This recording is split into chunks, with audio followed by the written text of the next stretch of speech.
that's how they operate. They think having a white skinned person in the school is an asset. It's actually something that they can base on, and then they can gain more students. They can use that white person or the face to bring, maybe they think it makes their school look better as compared to other schools.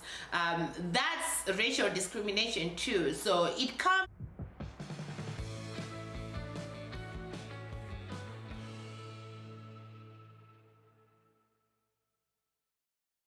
Another topic, but today I'm going to talk about sensitive issues. Is, you know, that we are going back to school as from tomorrow. So the public school teachers are going to be starting school, and there are a lot of procedures that are going to be taken, but it's looking at what is going around the world. I also had to address some issues when it comes to teaching English in China as a black teacher. Okay, you know, there is this kind of like discrimination against the black people in China, and somebody was asking me about how is it like being a black teacher in China. So I'm gonna be answering those questions right now in this vlog.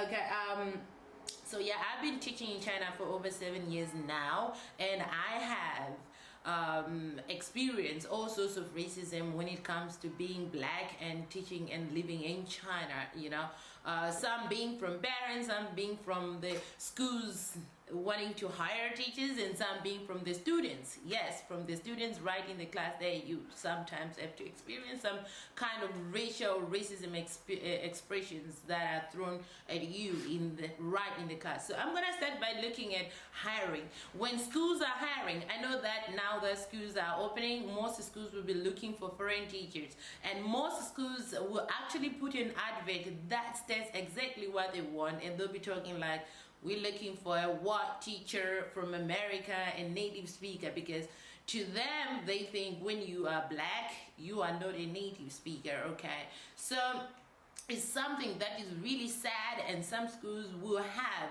different grades of pay when it comes to where you come from. Okay, when they're talking like for white, they'll give a range, like if you are a European teacher, white skin, blue eyes, blonde, whatever, in their what they describe in, they'll put a range of salary. They can say maybe from 19,000 to 25,000, right, per month.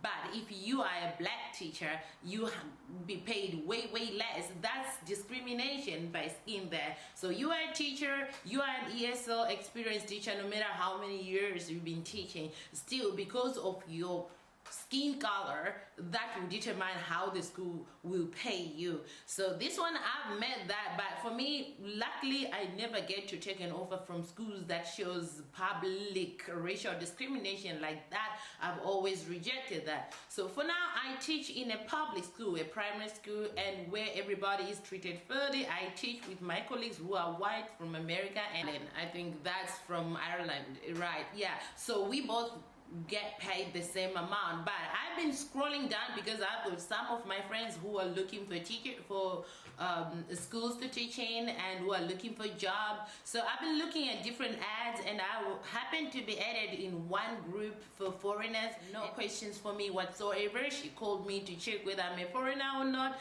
and after talking to me, she thought my pronunciation just determined that she didn't even ask, because in that group it's more like white group, white zone. That's what she's looking at. And then she didn't even bother to inquire, because I spoke with her, and to her I think she just assumed that I was white skinned. So then she went on ahead to ask me to introduce some teachers to her, because she has got some schools that are hiring. So me being me, I never inquire what kind of teacher she was looking up. So I introduced some of the guys that I know that were looking for jobs, and these guys are black people. So the moment I sent the contact card to her, she would just say, this teacher is not right, this teacher is not good for the job. And then I was like, I introduced like 3 teachers to her, and her reasons were just not good for the job, not good for the job. And I was like, you didn't even talk to these people, you didn't even ask where they come from. How do you know that they are not right for the job? So I was just curious, and I went on to ask her. You know the answer she gave me? Because of their skin. The schools, they want to hire white teachers. They don't want to hire black teachers. That's what she told me. And I said, girl, but I'm not a white teacher. I'm a black teacher. So, oh, you doesn't sound like a black. Duh. She just told me that I don't sound like a black teacher. That's a highest level of discrimination. That's racial. So my voice doesn't sound like a black person. That's what she just assumed. And a friend of mine who is white is the one who added me to the group, and she accepted me, and she just thought, since I'm friends with her, then automatically I'm white.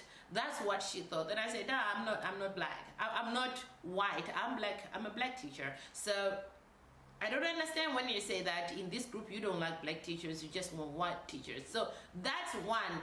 You get this racial discrimination in groups like agents that are hiring for public schools or for other training centers or whatever. And then another problem will come with the parents, especially in training schools, because for me, luckily, I teach in a training center as well as in a public school, right? Public private school. So not public private school. Okay, duh, I don't know what I'm saying there. Okay, I teach in a private school. In a private school. So in that case, there is nothing like discrimination. There's nothing, just your qualifications and how good you are at teaching is what matters. Okay, so then there comes another issue. Before you come to teach to China, or before you start looking for a job, for me, I know it is hard for a person to know where they're hiring and stuff like that. That's why people turn to agencies, and then they'll meet these kinds of racial discrimination issues like that. So in my case, I would just advise people to ask a friend for referrals. It works far as good, like being referred to a place or being referred to a school is much better than going through an agent. Okay, so now looking at the training centers, there's a lot of competition in China when it comes to training schools.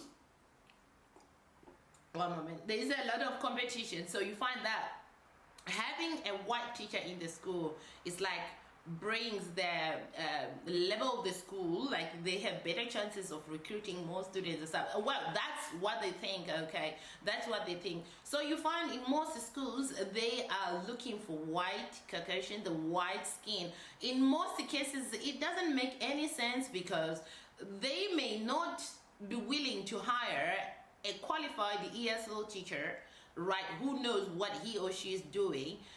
They would rather hire somebody based on the skin, and no matter whether they are qualified or not, whether they are high school graduates or not, and whether they have been trained or not, they don't care about that as long as they are white. That's how I see some training centers deal. That's how they operate. They think having a white skinned person in the school is an asset. It's actually something that they can base on, and then they can gain more students. They can use that white person or the face to bring, maybe they think it makes their school look better as compared to other schools.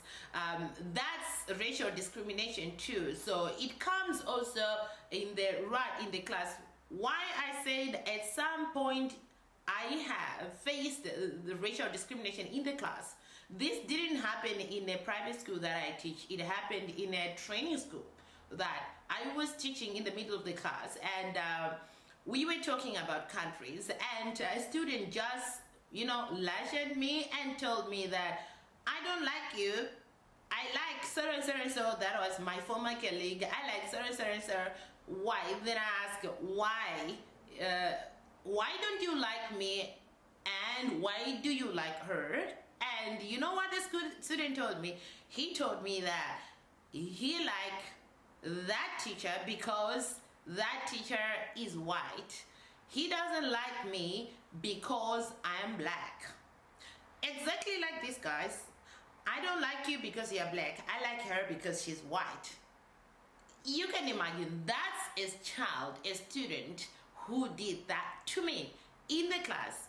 And for me, I couldn't hold that, so I just decided to walk out of the class. I just walk out of the class, and I didn't teach that class for that whole week because I didn't accept what that child did to me. I wanted the school to talk to the parent, talk to the child, and educate them on how discrimination or how saying racial things affect us, looking at the Black history and stuff like that.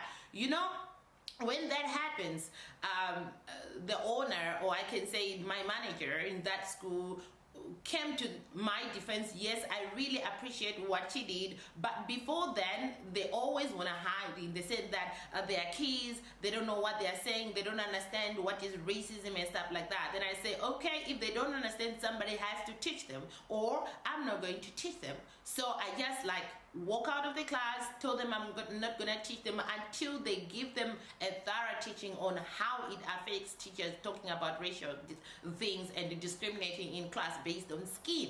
So in China, it's something that happened, that even when you are merely walking on the street, just walking on the street, those racial things can be thrown at you as a Black person living in China. You may face racial discrimination every single day when you're walking on the street, when you go in the supermarket, when you are in the mall. You may have those racial phrases or racism thrown in your face, right in your face. There is an expression that they normally say when they see a Black person passing by, some hey red. If you hear like that, it's not like in a nice way. How can I address somebody and say white person, or Chinese like that? That's being racial, you know. They won't come to talk right in your face that you're a Black person. So it's not like a black person. I'm sure most of the people who live in China, who are Black, have gone through this. Luckily for some, maybe they don't understand. They don't understand Chinese, and because these expressions are thrown every day. It could be on the social media, it could be on the buses, it could be on the malls, it could be on the road. People may point at you and still address you, or point at you and refer to you with the color of your skin. So being a Black woman, being a Black person living in China, and being a Black woman in an interracial marriage, I face this every day in China. So I want other people who have been through this, you can put it right in my description, right in the comment box down below. You can talk about how you face racism in China, be it at work, be it on social issues, be it just your general stay in China. It's happening every day. So today I just wanted to talk about racial discrimination in workplaces and how they choose the teachers, how they select the teachers based on your skin. And if you happen to be Black, you may not be paid equally as your white counterparts. They have a scale or paying range that determines where you come from,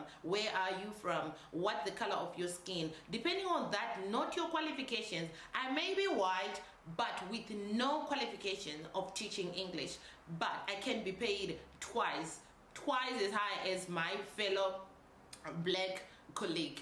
It happens. It happened. So be careful before you move in China. Study this, and know your rights, and talk for yourself. Don't be scared. Open your mouth, name your price. If you think you suit this, do not accept any figure that is being offered to you. Say your price, name your price. Because one thing I learned about being here, you have to be vocal about the things that you believe in. Because racial is here, racism is here. And if you just give up and walk away, you're not gonna live your life happily. Well, I can as well advise you to just go back, find another country that you won't face it. But if you are going to live here like I do, you have to speak your mind. You have to name your price on anything. So you shouldn't be paid according to your skin. You have to name your price and negotiate to it. That's how we deal with it every day here, because racism is here in China. It is here. We face it every day. Okay guys, thank you for watching. I'll be back with another part 2 of it, whereby I'll be talking about racism against interracial marriages and also against the interracial kids. I'm a mom. I have a kid who is biracial because my husband is Chinese, I'm black, so my son is biracial. So I'm going to be talking about how it is living here as a black woman married to a Chinese person with a biracial child. So I'm going to be talking about in my next vlog. Stay tuned, guys. If you haven't subscribed to my channel, please do so. Don't forget to turn on the notification bell so that next time I post that video, you'll be the first to be notified. I want also to express my feelings on the American people right now. I've been looking and reading about what is going on there. My heart is with you. Since that started, I haven't been myself for a while. It's something that has been affecting me emotionally. It's something that I've been looking at, and it's something that have led me to make this video today to talk about racism. It's everywhere, it's here in China, but I think it's enough. Enough is enough. People, now we have to speak this one, we have to stop this one. Black lives matter. Okay, so guys, stay tuned for the next video where I'll be talking about being married in China and being in an interracial marriage, as well as having biracial kids. So stay tuned. Thank you for tuning in. Thank you for watching until to the end. God bless you. It's goodbye for now. Bye.